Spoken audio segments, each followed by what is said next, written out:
Kurt, what do you think about Brady and how he should attack this Eagles defense tonight?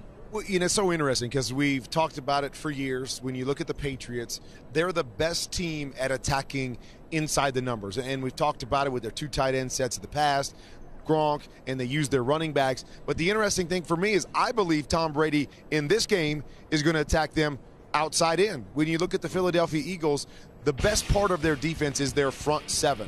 They're good on the back end, but they're young on the back end. They're only ranked 17th in the league against the pass. So I believe he's going to change it up, as the Patriots always do. And they're going to start outside and attack those young corners on the outside. And then, of course, they'll work their way inside, but they'll use backs, they'll use tight ends. But I think they're going to work outside the numbers more than we've seen them work outside the numbers in the past. Absolutely, because the corners play off, so it gives you that opportunity. But, Kirk, the one thing I don't think they're going to change up is the way they've been using these backs, especially Deion Lewis. He is 48% of the offense went through Deion Lewis in these backs. So when you watch tape of the Philadelphia Eagles, you look at how do you get your playmakers, your backs in space. Here they are. They motion them out. Now you got one-on-one. You got to walk a linebacker out, and you get your playmakers the ball in space and let them work. You get blocks, you get guys in space, you get linemen moving, and then you get the backs. The Patriots are the best at figuring out what you're doing. Here it is right here. You line up McKinnon at the Z. You motion them back in, but not all the way. Now, that actually puts at defensive end. That's Derek Barnett. That's a linebacker slash defensive end. They run an angle route, get your playmakers the ball in space, you get yards. Here's James White. Give you the exact same play. It's a choice route. It's an F angle. You get a guy in space. You cannot do this with a linebacker, sometimes even safeties. You get these guys the ball in space. You figure out the matchups, and it also lets you know if they're in man and zone, if they move with these backs. That's a lot of small ball now, and these guys stopped Atlanta trying to play small ball. They turned around and stopped the Vikings playing small ball because that defense, Philadelphia defense, has been doing an incredible job. They've only given up 10 points one game, 7 points the next game, so it's been difficult to drive the field, the length of the field on this team. And I know Tom Brady does it the best, but I think he has to find out and he has to find that weakness and take some deep shots in this game. You got to get Brandon Cooks involved on the outside, Kirk, where you're throwing. They got to protect him until he can get this ball off, though. That's going to be the problem.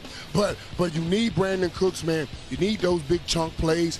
Brandon Cooks, you see right here, even if he doesn't catch it, he has the most pass, if he's drawn the most pass interference calls this whole season right now with 6 pass interference calls. So even if I don't make the completion, I got a chance at getting a pass interference. You need those chunk plays against this defense. And guys, just like Bill Belichick will take away the best thing you do on offense, Josh McDaniels will attack your weakness.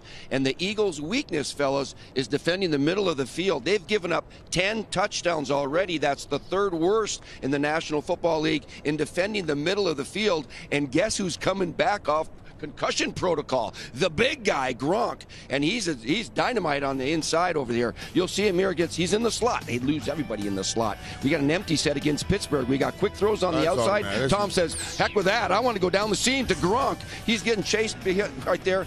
Easy peasy. Okay, how about this? Look at how they're using him again in the slot. Now you got Hogan here. He says, I'm going to pick Jamal Adams, get in the way, and Gronk's going to take a right. All right, all we need is to lead him in here against man coverage. And this guy's like a runaway freight train, hard to tackle. Safety's not going to get him. Gronk's got a couple of touchdowns in the middle of the field. He led this team in receptions and yards and the whole kit and caboodle. They will attack the middle of the field with Gronk. And the reason why in our hurry-up offense that Gronk has only 94 combined yards in the Super Bowl is because he's been banged up. You remember the last loss to the Giants? He was playing hurt, and then last year he didn't play. I mean, it's so we're going to actually seeing Gronk in the Super Bowl at full strength, which we expect is a rarity actually in this dynasty, the second run of a dynasty, as we're seeing.